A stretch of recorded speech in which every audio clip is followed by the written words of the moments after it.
Chay Bowes, my very good friend, and an absolute seer, a sage of international affairs. He's had to become one, and he already had a training in political science as a political analyst, but now, well, frankly, he's on the front line, and we are grateful that he shares his experiences regularly with us. Chay, welcome back to the show. Let me ask a question I asked Jackson Hinkle earlier.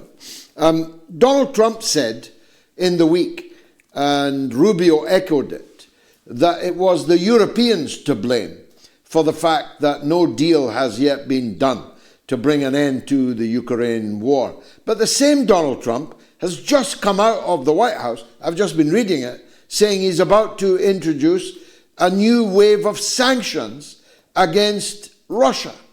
Is he serious about trying to bring this to an end, or is it all just confusion? Yeah, well, good to talk again, George. And I think the point is with Mr. Trump, I think we've discussed this before on many occasions, is it's not really whether anybody else knows what he's going to do next. It's whether he actually knows what he's going to do next. And this seems to be a pattern that's emerging with Mr. Trump. And I think we have to look at the people who are advising him in the first instance. People like Keith Kellogg, whose daughter is, inextricably linked into the NGO sector in Kiev, very friendly with Mr. Zelensky, I believe. You've got Steve Witkoff, who isn't a statesman, but is popular in Russia, seems to have a good relationship. You've got people like Marco Rubio, as you say, who doesn't have a particular statesman's track record in foreign policy, as you were talking to Jackson about a while ago. So who exactly is informing Mr. Trump of what's actually happening in Russia? That's the first thing I'd say. And how do we know that maybe those advisors aren't that well educated, and that they're not that academically tuned into how the Russian political machine works, what the history is? When we've had Donald Trump coming out and saying, we won the First World War, we've won the Second World War, and we've won all the other wars intervening, and now we're going to change the name. We're going to change the name from the Department of Defense to the Department of War, because that's going to help us win future wars. This is the logic, potentially, I would suggest, of a senior cycle toddler, rather than that of a president. So we have to sort of say, who's advising him firstly? And the second, probably more worrying factor is does it matter who advises him? Because, as I said before, it's very much like the court of the Red Tsar with Stalin. When you go into the room with Donald Trump, if you don't advise him according to what he wants to hear, it seems that you're subject to getting sacked. Like the Labour Secretary was sacked for just giving him the numbers. She was fired. So you got to ask yourself, would anybody have the suicidal tendency to actually tell him the truth about anything? So is he building a composite reality around himself of being told things that he wants? So it's like when in advising of Adolf Hitler, he was renowned for this idea of work towards the Fuhrer, try and make people compete with each other. So people would start to tell him things that he wanted to hear, purely to gain his favor. And I see this sort of model with Trump and people like Pete Hegseth doing a kind of a rap in the Oval Office about the change to the War Department.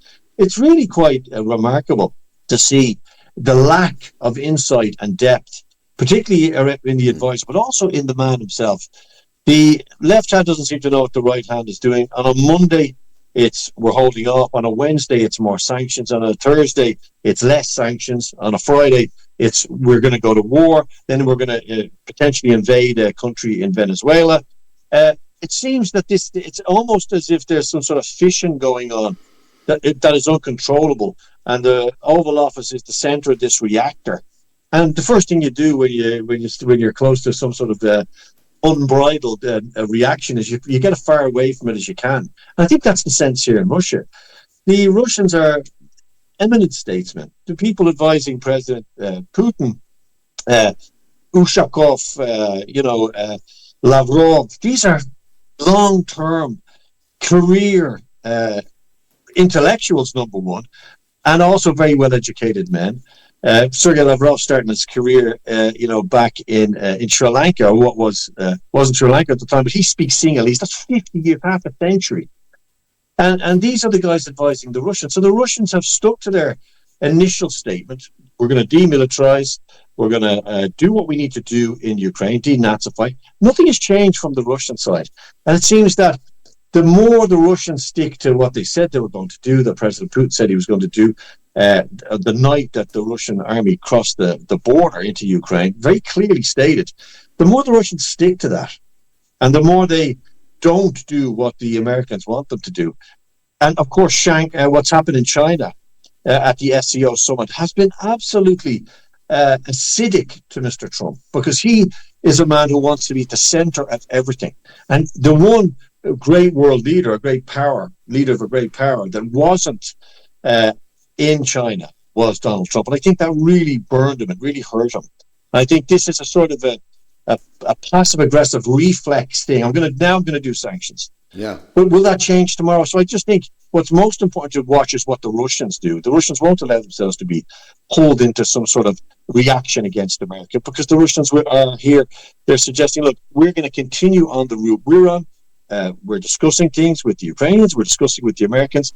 And, it's a very dignified response to what seems to be a quite undignified chaos in foreign policy from the Oval Office.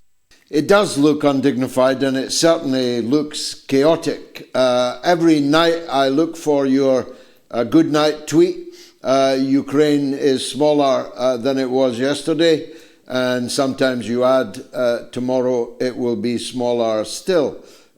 Just exactly how small is it right at this minute, and how far do you think the Russians, if this does not come to political, diplomatic settlement, are prepared to go? I've said to you many times, and it's for sentimental reasons as well as other reasons, I would love to see Odessa back in the Russian motherland, and then I feel real pain for the people in Transnistria who are completely marooned between two hostile forces, but are hundreds of thousands of people, Russian people, living in Transnistria. Is Russia, if necessary, prepared to take the whole of the coast all the way to Transnistria? Yeah, I heard you speaking to the gentleman who called in with a very, very good question about Finland. And you mentioned Moldova as being a new battlefront, if you like, in the militarization of that region by NATO, by the EU. There's a lot of money being pumped into NGOs there. A lot of subversion of the opposition by Ms. Sandu, whose re-election is very dubious, as was the cancellation of the election in neighbouring Romania. And we all know I was a very short term stay visitor to Romania for that election. So then you come to Prednistrovia in Russian, or the PMR, Prednistrovia Moldovan Republic, PMR. It's a sliver of land along the Ukrainian border, which is de facto Russian territory. The people there are Russian. They see themselves as Russians.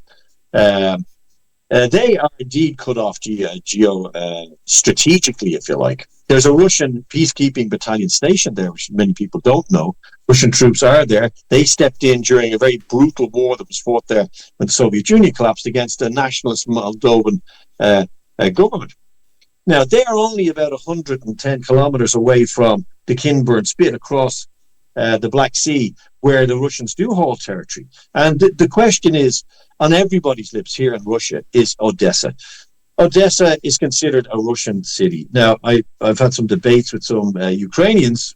If Ukrainians will debate me, I'm happy to do so about Odessa. There's a creationist idea in Ukraine that, before the Russians built Odessa, or Catherine the Great founded this great city on an old Ottoman or Tatar fortress, hundreds of years ago. So you're going to keep going back in time. So this was not always a Russian city. The Russians created Odessa as a trading port, as a military hub, as a cultural center. It's a Russian city. The people there are still considered Russian by the Russians and by themselves. There's a lot of Russian speakers still there. Russian is still openly spoken. It's a very emotive very, let's say, emotional point in Russia, Odessa. It's a very romanticized place, and it is also strategically important as a Black Sea port. Something very interesting happened, George, in the last few days. General Gerasimov, who's the head of the Russian army, he's in charge of the military operation in Ukraine. There was a briefing from his office, and one of the maps on the wall, very interestingly, showed Odessa and the Kherson region as Russian territory. And there was a very clear defining line, almost looked like an operational map, as to that the Russian army at least considers that this territory will be taken as part of the military operation. Now, there was a statement subsequent to this going out onto the internet. There was a huge debate. Was it what it was? And it turns out that it was. That a junior staff officer said, look, we're operating on the basis that we're going to take this territory. This was received with great excitement, of course, in Russia and elsewhere. And you've got to ask yourself, in the current context of this sort of game of musical chairs in the Oval Office, there doesn't seem to be any sentient leadership in the West. The Europeans, we know, are just purely dedicated into continuing this war in an attempt to deflect from the post-mortem, which will happen, about where all the money went, what they've been supporting in Ukraine, this dictatorship of Vladimir Zelensky. He's the de facto dictator, elected in 2019. It should have been there should have been an election a year ago, and he's still in power, and he's in significant position of power in that he decides what happens in the Rada, which is it's kind of a puppet parliament now. So you got to ask yourself, what would the Russians do? And the Russians are sticking to what they've always stuck to, and they've always had a tradition in Russia of being open to negotiation while still fighting and moving forward. There's never going to be a ceasefire in Ukraine without a concrete settlement, without it being part of a concrete settlement being done. We've agreed this before. We've discussed it before. Nobody in Russia believes for a moment that there will be any kind of opportunity for Ukraine to be let off the ropes. You know, for what would the possible benefit be for the Russian military, who is on the front foot now in Ukraine? And as I say, Ukraine is smaller today than it was yesterday, all along this front, this vast front line. The Russians are incrementally grinding forward. And the reason they're doing it very slowly is because they're not doing what Mr. Netanyahu was doing in Gaza. The Russians are very careful about their operations in civilian areas. They're trying not to destroy too much civilian infrastructure because they know they're going to be in charge of this. Every bridge that's destroyed needs to be rebuilt for the Russian military to move back and forth for logistics. So in a military sense, the Russians aren't in any hurry. Do the Russians want a peace and a settlement? But they do. But they want it to be a permanent one. They don't want their children to have to fight this war again. And they see that the Ukrainian military has a very, very short time limit, a sell-by date very short. Mr. Zelensky's government, we've had the scandals with NABU, with the anti-corruption agencies. We see the complete decay, if you like, in Europe politically. The most unpopular leaders in living memory across the European Union, Mr. Starmer, Fred Merz, Macron, about 11% in some polls. So the Russians don't need to do anything in a hurry right now. They're winning on the battlefield. The economy is growing. There is pressure on the economy, of course. But Russia hasn't switched to a full war economy either, which is another fantasy in the West, that the Russians are in a wartime economy. They aren't. The Russians are probably fighting this war in the first part of the first gear. Russia could mobilize 6 million men over the next 4 months and swallow Ukraine whole if it wanted to. But that's not the stated aim of President Putin. So I think, as I've said before, that the likelihood of this ending on the battlefield becomes far more likely the more chaos we see in Washington, the more incompetence we see in Europe, and the more advances we see on the ground from the Russian military. But finally, and thanks for your time, Chay, the final settlement will have to take account of the point I was making in relation to a previous caller.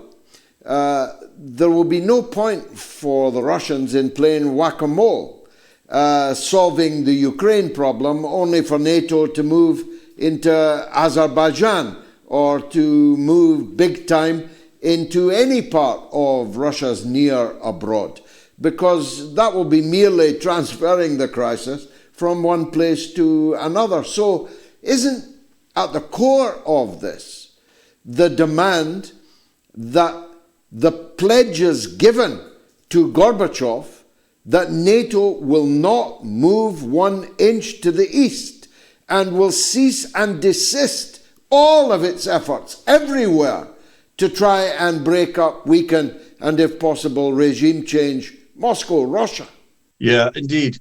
And I think this speaks to the illiteracy, the historical illiteracy, and the lack of statecraft at the moment on the Western side, on the Western bench, if you like. We know what's happening in America. There seems to be a complete lack of intellectual insight into how the Russians think, how they operate. I posted a very interesting clip which I found and published on my X this week by a guy called Jack Matlock, the last ambassador to the Soviet Union. He clearly states, being in the room when Gorbachev was given the assurances that if the United Germany was allowed to remain in NATO would not advance east towards Russia. It wouldn't happen. That was the argument is, it wasn't written down, it wasn't suggested in an actual document. Well, Matlock very correctly says this was a geopolitical promise. It was a deal that was done. And the Russians naively accepted that. Mr. Gorbachev naively accepted it. And there's a serious sense here in academic circles and political circles that you can't really trust anything that the Western powers say now in relation to NATO expansion. And, some very senior Russian politicians and officials actually reposted what I'd said, saying, we just can't trust the West. So there's a very hawkish sense in Russia that once bitten, twice shy. Vladimir Putin himself, remember, has said that if he had his way again and if he could go back, he would have intervened in Ukraine in 2014, and he openly stated that he regrets not doing this sooner. So, to your point about an expansionist NATO, this water going into a crack, wedging in any way they can, Azerbaijan, Armenia, particularly Armenia, very close friend to Russia for many centuries. The militarization of Finland, very foolhardy militarization of Finland, which the Finnish people, by the way, had absolutely no say in. There was not a referendum put to the Finnish people about becoming the front line in a war, an unnecessary war. The Finns and the Russians have history, and they fought wars, and the Finns lost territory in that war, significant territory. So to go back again to the first and second Afghan wars hundreds of years ago, when the British Empire convinced itself that the Russians were going to invade India via Afghanistan, and went to war with Russia in that theater and got significantly beaten and lost the first Afghan war for a terrible human cost. The idea of the Russian coming down from the steppe, the word jingoism comes from a poem about fear of the Russian coming down from the steppe. So the term itself comes from some prose about the Russians. And so there's no way, and nobody competent who understands history believes for a minute that when the war in Ukraine, the hot war, ends, that this cold, bubbling war trying to destabilize Russia is going to end. Of course it won't end. It won't end because we have a significant ethnic Russian population across Europe, Estonia, Latvia, Lithuania, Moldova, who, by an accident of history, were left outside the protection of Mother Russia when the Soviet Union collapsed. They were left stateless, essentially, within quite aggressively nationalistic countries. And we see now, as you say, the yapping little Pomeranians in Estonia, up in Kajakalas. I saw the foreign minister today calling for strikes on Russian government offices. Nobody with anything between their ears really believes for a moment that this will end with Ukraine. This is a project to destabilize and undermine, and in some cases, decapitate and break up the entire Russian state. And talking of little Pomeranians and Chihuahuas, NATO is now led by a guy in a baby grow who repeatedly, almost daily, is dishing out insults against Russia, against the president of Russia. Yesterday or the day before, he said that Putin was no more important than the governor of Texas. I mean, this guy has no mandate. He was kicked out of politics in the Netherlands. Nobody elected him any more than we elected von der Leyen. And yet they are full of the most rabid war talk when the economies and indeed the societies of the countries of Europe are falling apart. Yeah, Mr. Rutte is a very interesting character. I've spoken to a lot of my Dutch friends about him. And this thread that seems to run from exceptionally unpopular leader in a country, Kaja Kallas, the same, very unpopular, smell of corruption around him, as there is with Mr. Rutte, lots of controversy, nothing could be made stick. And he recently criticized the head of the Russian delegation to Ukraine, who negotiated the swap of the deceased soldiers and also the prisoners. He said that this historian keeps popping up. He said, well, the man he was talking about has 3 degrees in history, in medieval history. Rutte has 1. And he actually, there's rumors about whether or not he plagiarized his degree. So when you see these petty insults deployed, and you've seen it mirrored in the White House, I'd suggest, with President Trump, very juvenile language coming out. Oh, we've lost India and Russia to deepest, darkest China. I mean, this is almost like seeing the sort of the statecraft, which is at the heart of good relations, being pulled apart by someone sitting on a toilet on their phone. And you have to wonder to yourself, what level of control is actually there regarding implementing foreign policy from someone who can say such remarkable things and then tap Mark Rutte on the back in the Oval Office as he says he's going to annex Canada, which is a NATO country, and then probably invade Greenland. And there is the apparent Secretary General of NATO grinning like a lobotomized trout in the chair beside him. It's absolutely remarkable. It's if you put this stuff forward as a drama, political drama, you'd be laughed out of the director's office because they'd say nobody will believe this stuff, George.